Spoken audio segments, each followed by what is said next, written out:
जी अस्सलाम वालेकुम। Fast year biology से ब्रायोफाइट्स का टॉपिक है। बहुत ही आसान और सिंपल सा टॉपिक है। इसमें हम सबसे पहले ब्रायोफाइट्स की बात करेंगे कि वो तमाम पौधे जिनके पास वास्कुलर सिस्टम मतलब जाइलम और फ्लोएम मौजूद नहीं होते, उन तमाम पौधों को शामिल किया जाता है डिवीजन ब्रायोफाइटा के अंदर या डिवीजन ब्रायोफाइट्स में।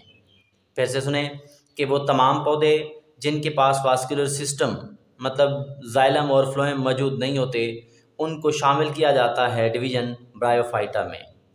अब अगर हम इसकी खसूसियात के बारे में देखें तो सबसे पहला करैक्टर जो है वो ओरिजिन के बारे में है कि ब्रायोफाइट्स जो हैं वो कहाँ से अराइज हुए थे।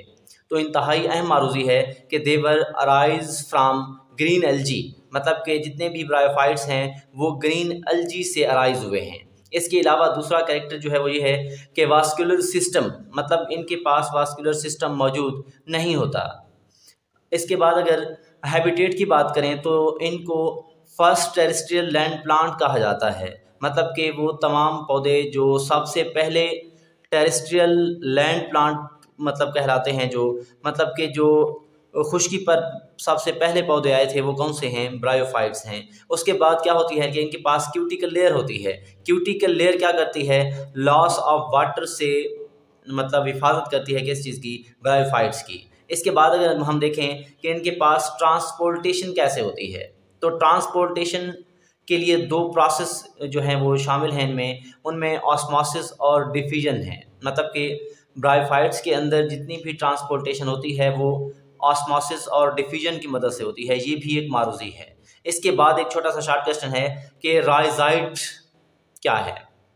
तो क्या कहेंगे कि ब्रायोफाइट्स के अंदर रूट लाइक स्ट्रक्चर मौजूद होती है, मतलब जड़ों की तरह की साख्त मौजूद होती है, जिसको हम क्या नाम देते हैं? राइजाइट का नाम देते हैं। अगर हम इसके फंक्शन की बात करें तो ये क्या करती है? हेल्प करती है ब्रायोफाइट को कि वो ज़मीन के साथ मजबूती से जुड़े रहें, मतलब इनकरेज का काम करती है।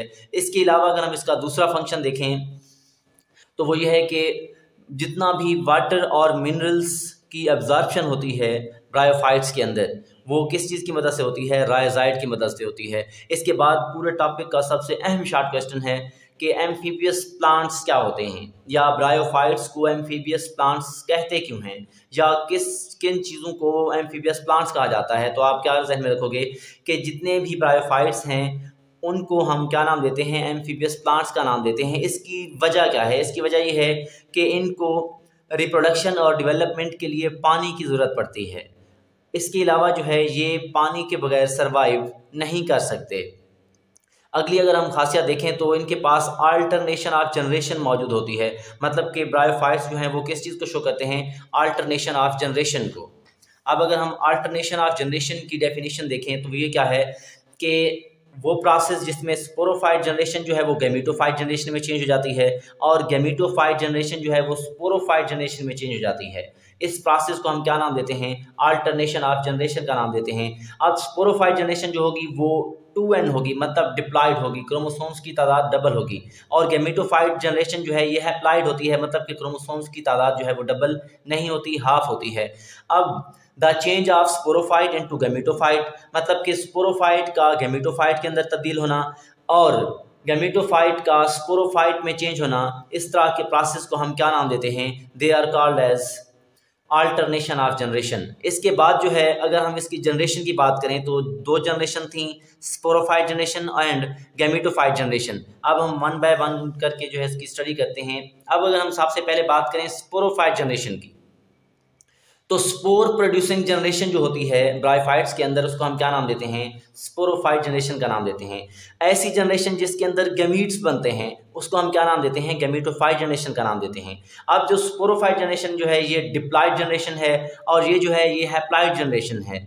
उसके बाद इसके अंदर जो स्पोर्स बनते हैं वो डिप्लॉयड होते हैं, जो इनके पास बनते हैं वो क्या होते हैं? हैप्लॉयड होते हैं। इसके बाद जो है स्पोरोफाइट जनरेशन जो है ये डिपेंड करती है गैमेटोफाइट पर।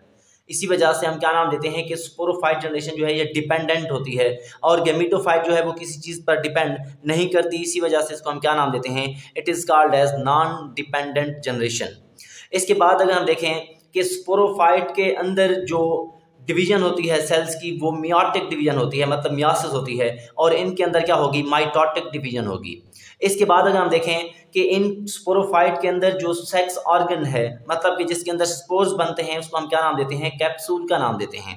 अब ये भी आ सकता है कि स्पोरोफाइट के पार्ट्स के नाम लिखें या सेक्स ऑर्गन के नाम लिखें। इसके बाद अगर हम देखें तो जो गैमेटोफाइट है, गैमेटोफाइट्स के अंदर दो तरह के सेक्स ऑर्गन मौजूद होते हैं। एक को हम एंथ्रीडियम कहते हैं और दूसरे को हम क्या नाम देते हैं? आर्चिगोनियम।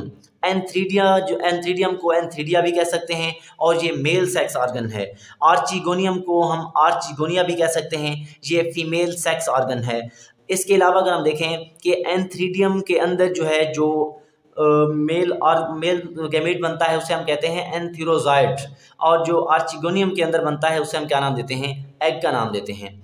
इसके बाद जो है ये जो कैप्सूल है या स्पोरोफाइट है उसकी जो है हम शक्ल देखें तो हमारे पास क्या होता है कि इट्स बॉडी जो है इसकी बॉडी या इसका जिस्म जो है वो 3 पार्ट्स में डिवाइडेड है।